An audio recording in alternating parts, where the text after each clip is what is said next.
Je suis Blaise Ndola, je suis blogueur et web activiste congolais et je vais vous présenter 6 astuces pour protéger votre vie en ligne. Parlons des applications que vous utilisez pour vous connecter sur Internet.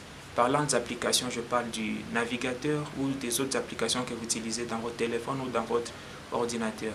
Il ne faut jamais, je le répète, utiliser les paramètres par défaut de votre navigateur.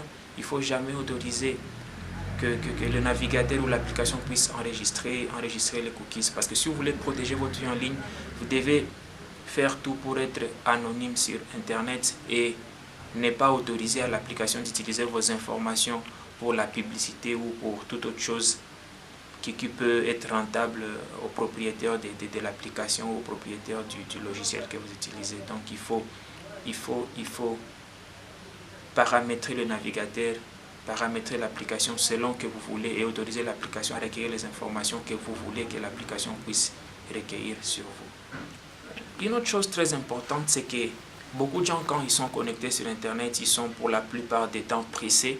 Et quand vous êtes pressé, c'est facile que vous puissiez être pris par le piège des hackers qui sont là pour profiter de votre rapidité ou bien pour profiter du fait que vous n'êtes pas stable et calme quand vous êtes connecté. Donc, il faut toujours avoir son temps quand tu es sur Internet pour éviter de cliquer sur n'importe quoi, pour éviter de télécharger du n'importe quoi, parce que vous pouvez télécharger un fichier qui est par exemple en extension .exe et le fichier va directement s'auto-exécuter et s'installer sur votre ordinateur seulement parce que vous n'avez pas pris de précaution de lire l'extension du fichier, seulement parce que vous n'avez pas pris de précaution de savoir qui vous a envoyé le fichier, tout cela parce que vous n'avez pas assez de temps.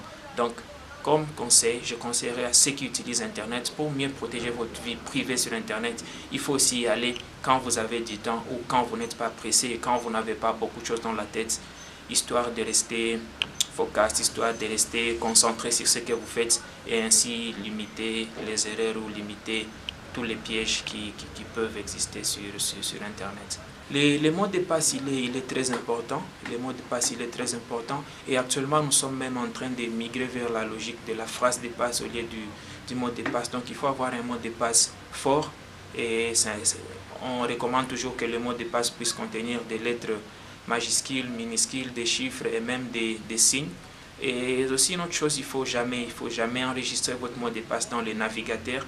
Parce que quand vous enregistrez votre mot de passe dans le navigateur, il y a le navigateur qui retient ces mots de passe-là et quelqu'un d'autre peut venir utiliser votre ordinateur et retrouver facilement votre mot de passe. Donc il faut avoir un mot de passe fort et au besoin, il faut même utiliser une double authentification. Si vous utilisez par exemple un smartphone, il faut utiliser une double authentification, c'est-à-dire quoi, mettre un mot de passe, utiliser peut-être votre empreinte digitale ou quelque chose d'autre. Et si c'est sur un navigateur ou sur Internet, il faut au besoin avoir deux étapes ou une double authentification. Vous entrez le mot de passe et peut-être une autre étape pour valider le mot de passe, peut-être par SMS ou par des questions auxquelles vous devez répondre avant d'accéder à votre compte. Vous avez aussi le droit de demander à une compagnie ou à une entreprise d'effacer les données dont cette entreprise détient sur vous. Si une fois vous trouvez ces données-là toucher votre vie privée, ce qu'on appelle le droit à l'oubli.